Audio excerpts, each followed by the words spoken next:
예레미야서 오늘 제13장입니다. 예레미야서 제13장 12절부터 19절 말씀입니다.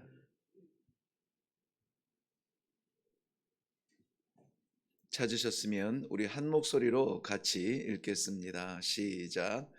그러므로 너는 이 말로 그들에게 이르기를 이스라엘의 하나님 여호와의 말씀에 모든 가죽 부대가 포도주로 차리라 하셨다 하라. 그리하면 그들이 내게 이르기를 모든 가죽 부대가 포도주로 찰 줄을 우리가 알지 못하리요 하리니 너는 다시 그들에게 이르기를 여호와의 말씀에 보라, 내가 이 땅의 모든 주민과 다윗의 왕 위에 앉은 왕들과 제사장들과 선지자들과 예루살렘 모든 주민으로 잔뜩 취하게 하고 또 그들로 피차 충돌하여 상하게 하되 부자 사이에도 그렇게 할 것이라. 내가 그들을 불쌍히 여기지 아니하며 사랑하지 아니하며 아끼지 아니하리라고 멸하리라 말하셨다 하라. 여호와의 말씀이니라. 너희는 들을지어다. 귀를 기울일지어다. 교만하지 말지어다.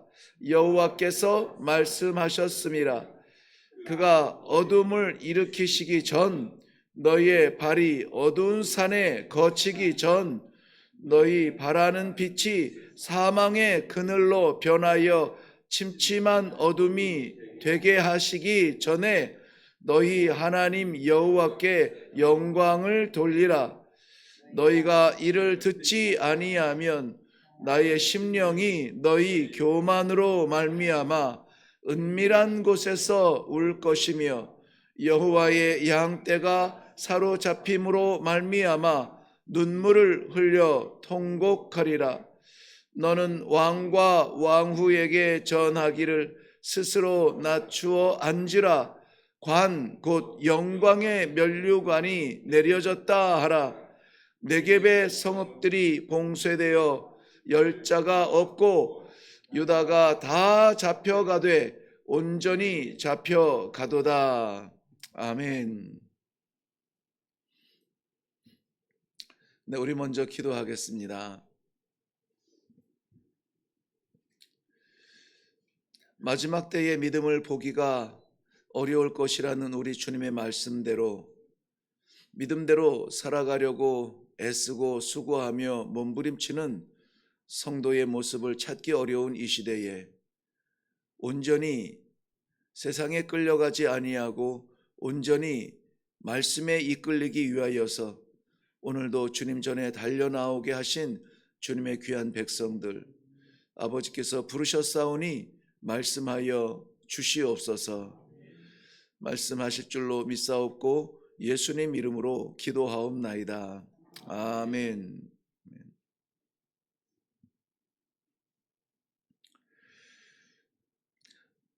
하나님께서 유다 백성들, 하나님의 택하신 백성들, 세상의 모든 적들로부터 위험으로부터 지키고 보호하시기로 약속한 백성들, 그 백성들에 대한 심판의 경고의 말씀이 계속되어집니다. 심지어는 많은 것들이 풍요롭고 넘치고 부족함이 없는데도 불구하고 하나님께서는 경고하시는데 안전한 곳, 익숙한 곳을 떠나되 끌려가는 포로가 되어서 끌려가리라고 하는 좀 두려운 말씀으로 경고를 하세요. 경고뿐만이 아니라 때로는 하나님께서 그의 백성들을 치실 때에 야, 정말 사랑의 하나님이 맞으시는가? 때로는 땅이 갈라져 그의 백성들을 삼키게 하고 불이 내려 한 도성을 심판하기도 하고 이런 모습들을 보면서 하나님께서 왜 그의 백성들을 심판하셔야만 하는가 하는 거죠. 우리가 예레미야서를 계속 보면서 알게 되는 것은 하나님의 괴팍스러운 성품이나 성격이 아니라는 거예요.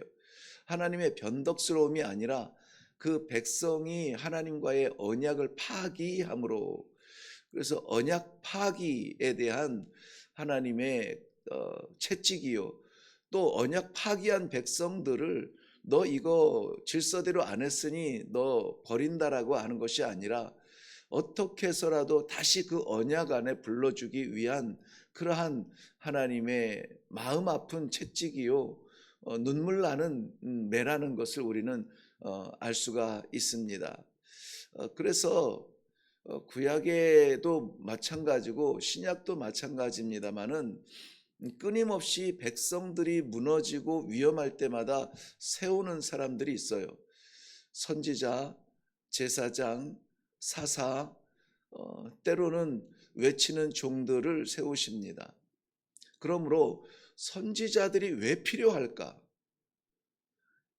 구약시대 때부터, 그 옛날부터 선지자들이 사역을 하고 제사장들이 하나님 앞에 올바른 제사를 드릴 수 있도록 그 인도를 하던 이스라엘 백성들은 정말 부러운가? 이 시대에 그야말로 목사나 어떤 종교적 지도자가 아니라 하나님께서는 성도들을 왕같은 제사장으로 세우셨는데 왜 세우셨을까? 나를 구원하시고 하나님 두려운 존재로 아는 그러한 믿음의 사람으로 세우는 것이 하나님의 뜻일까? 보면은 하나님께서 선지자를 세우고 제사장을 세우고 사사들을 세우고 이렇게 하나님의 지도자들, 백성들 앞에 세우신 지도자들의 목적은 저들의 거룩함이 아니고 하나님의 말씀을 대언하기 위함이며 세상을 향하여서 여호와가 하나님이시라는 것을 선포하는 나팔수의 역할인데요. 그렇게 본다면은 오늘 이 시대에 하나님께서 택하시고 세우신 왕 같은 제사장 되는 모든 성도들의 신앙, 믿음 생활의 목적이 무엇이냐? 우리는 세상을 향한 하나님 되심에 대한 나팔수로서 외쳐야 될 것이 있다는 것이죠. 증거해야 될 것이 있다는 것이에요. 오늘 말씀에서도 하나님께서는 이 언약 파기에 이르게 된 버림받아 마땅한 그의 백성들에게 예레미야 선지자를 통하여서 말씀을 하시다. 정말 이것만은 선지자의 어떠한 것도 개입되지 않을 만큼 분명한 하나님의 말씀이다. 이럴 때에 제가 지난주에 말씀을 나누었나요? 우리가 다른 것은 문자적으로 이해하고 문학적으로 이해하고 당시의 풍습을 이해하고 이런저런 정황과 상황을 감수해서 이해한다 할지라도 예를 들면은 한 드라크마를 잃어버린 여인이 왜 그렇게 아직 9개가 남았는데 구멍 뚫린 동전, 실질적으로 쓸 수도 없는 동전, 그걸 왜 그렇게 찾으려고 했을까? 그거는 한 드라크마의 가치가 아니라 신랑이 신부에게 주는 그 신성하고 그리고 순결한 나만의 신부요라고 하는 그러한 신부값을 치르는 의미에서 주는 장식이라고 할 때에 그것을 소홀히 했다가는 남편의 사랑을 소홀히 여기는 여인처럼 그렇게 낙인이 찍힐까 두려운 마음도 있고 남편의 사랑을 간직하고 싶은 간절한 사랑도 있고 그래서 그렇게 간절하게 찾아서 결국은 찾았을 때에 그토록 기뻤던 것입니다. 예를 들면은 비근한 예는 안 되겠습니다만은 남편과 아내가 서로 결혼할 때 사랑의 증표로 한 결혼 반지가 있는데 그 반지를 잃어버리면은 좀 다른 반지보다는 더 두렵지 않겠어요? 아깝기도 하고 세상에 딱 하나밖에 없는 한 번밖에 없는 그러한 나만의 보물인데 말이죠. 그래서 찾을 때에 야 찾았다 하고 손가락에 얼른 갖다 끼우는 이런 것들은 당시의 풍습이나 문화를 이해하면서 그렇구나. 그래서 그토록 그 한 드라크마를 찾았구나 하는 것이 우리가 성경을 바라보는 그러한 관점이기도 합니다만은 이해할 수 있는 도구가 됩니다. 그런데 환경에 상관없이 우리 형편에 가감 없이 무조건 들어야 되는 것이 있어요. 그럴 때에는 하나님께서도 의도적으로 선지자를 통하여서 글을 기록했든지 누구를 통하여 글을 기록했든지 간에 여호와께서 말씀하시느니라 라고 할 때에는 선지자의 이해의 말이 아니라, 안타까운 마음이 아니라 하나님의 말씀인 줄로 받아야 돼요. 오늘 말씀의 제목을 보면은 귀를 기울일지어다 이렇게 정했는데요. 왜 귀를 기울일지어다 라고 제목을 정했냐면은, 왜 그런 말씀을 하시냐면 귀를 기울이지 않기 때문에 그래요. 누구의 말에 귀를 기울이지 않느냐? 여호와의 말씀인데 귀를 기울이지 않아요. 이 무슨 강심장입니까? 그런데 하나님께서 이 시대의 왕 같은 제사장으로 세우사 하나님의 세상에 대한 나팔수로 세움받은 성도들에게 오늘 이 말씀을 묵상하게 하세요. 귀를 기울일지어다, 여호와의 말씀에. 그래서 하나님께서는 그의 백성들에게는 계속해서 놓지 아니하고 말씀하시는 그러한 끈을 놓지 아니하신다는 거예요. 한번 보시겠습니까? 12절 말씀에 보면, 그러므로 너는 이 말로 그들에게 이르기를, 그 내용을 이야기하면 되는데 굳이 뭐라고 말하냐면, 이스라엘의 하나님 여호와의 말씀에 모든 가죽 부대가 포도주로 차리라. 또 13절 한 절 내려가면은, 13절 한 절 내려가면은, 너는 다시 그들에게 이르기를 여호와의 말씀에 보라 보라. 14절 말씀에도 또 나옵니다. 14절 말씀 저 밑에 내려가서 끝에 보면은 여호와의 말씀이니라, 여호와의 말씀이. 15절에도 계속해서 나오죠. 너희는 들을지어다, 귀를 기울일지어다, 교만하지 말지어다. 누구의 말입니까? 여호와께서 말씀하셨음이라. 여호와께서 말씀하고 있다는 거예요. 그래서 저는 오늘 정신을 바짝 차리고 묵상을 할 때에도 깜짝 놀라면서, 그렇지 내가 뭘 해석하고 내가 이해시키려 하지 아니하고, 저는 이런 말씀이 있을 때 너무나 감사하고 너무나 좋아요. 두렵기도 하지만 너무나 선명합니다. 가감할 것이 없다는 것이에요. 왜요? 여호와의 말씀이니까요. 그렇다면은 오늘 제가 나누는, 이해하는, 해석하는 것이 아니라 도대체 여호와는 뭘 말씀하셨을까? 당시에 그의 백성들을, 언약을 파기하고 살아가는 정신없는 그의 백성들에게 여호와께서 뭘 말씀하셨을까? 이 시대에 바삐 살아가는, 목적을 잃어버린 것 같은 왕 같은 제사장들에게 하나님께서는 무엇을 말씀하실까? 너무나 분명한 것, 오늘 성경이 여호와께서 말씀하셨다라고 하는 그것만 함께 나누고 우리가 그 말씀을 받고 함께 기도하며 내려가기를 바랍니다. 먼저는 12절 말씀에 보면 모든 가죽 부대가 포도주로 차리라.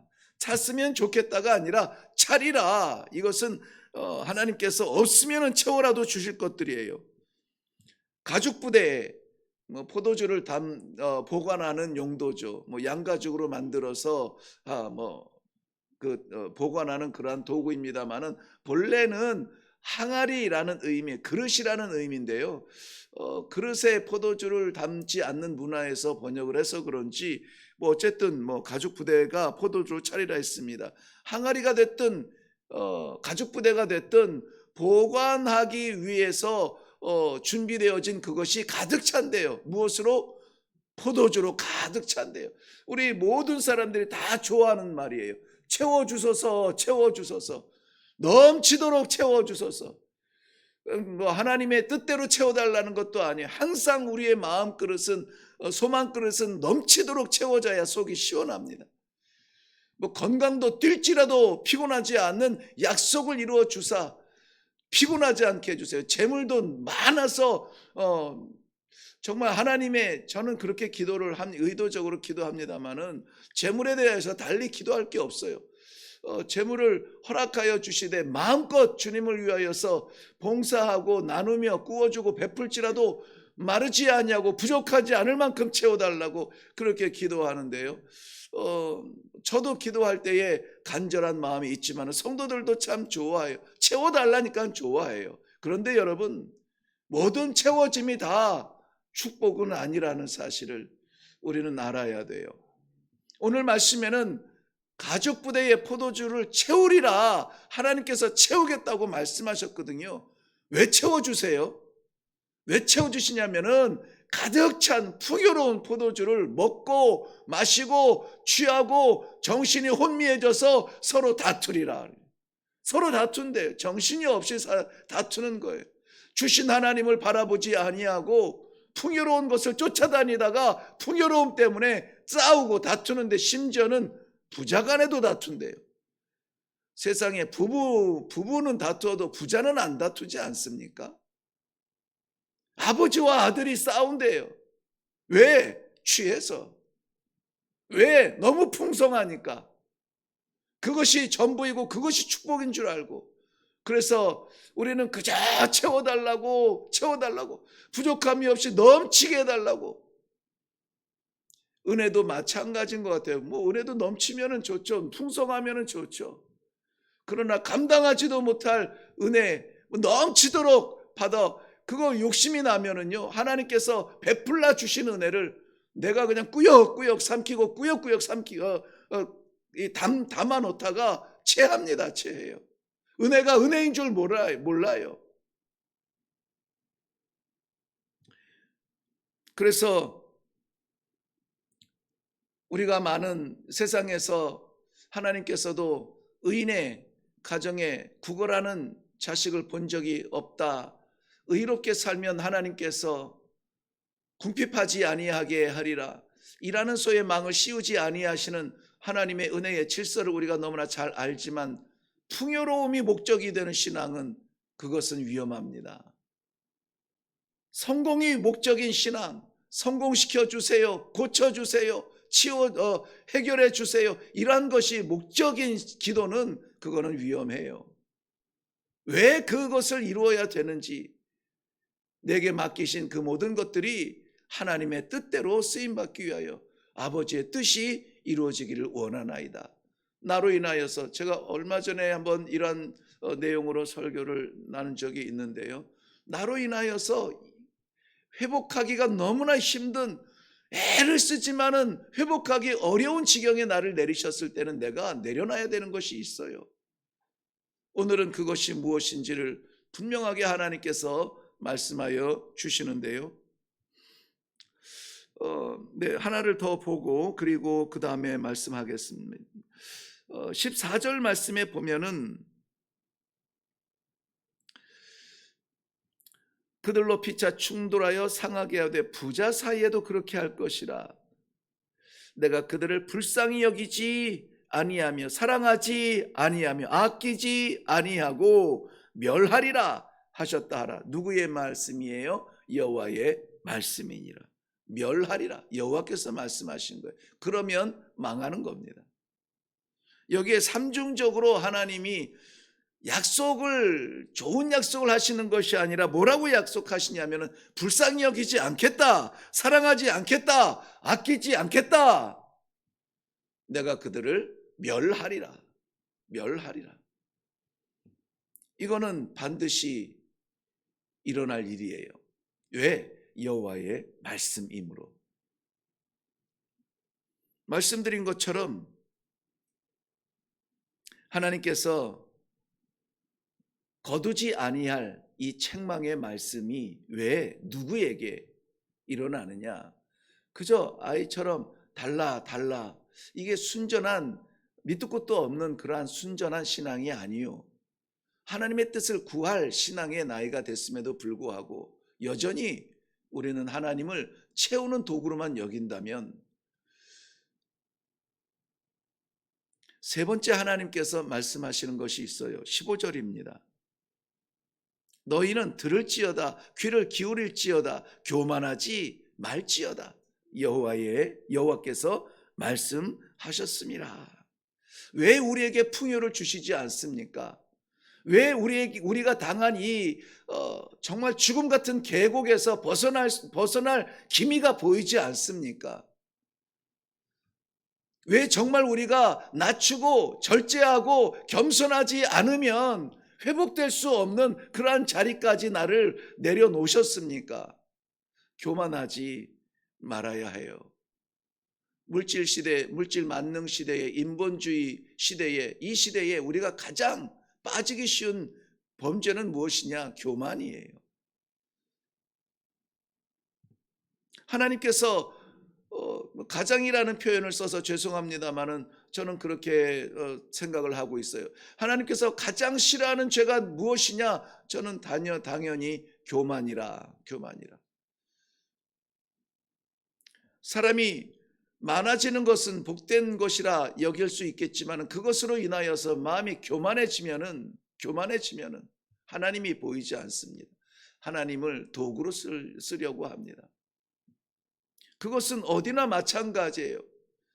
권력을 주어서 왕이 되게 했든, 힘을 주어서 전쟁에 이기게 했든, 믿음을 주어서 하나님을 믿게 했든, 모든 자리마다 자기가 주권자가 되고 왕이 되어서 하나님의 뜻을 구하지 아니하면은, 그리고 자신의 경험과 자신의 능력으로 판단하고 나아가려 한다면은, 하나님이 뒷전이라면은 하나님께서는 당연히 이렇게 말씀하시죠. 교만하지 말라.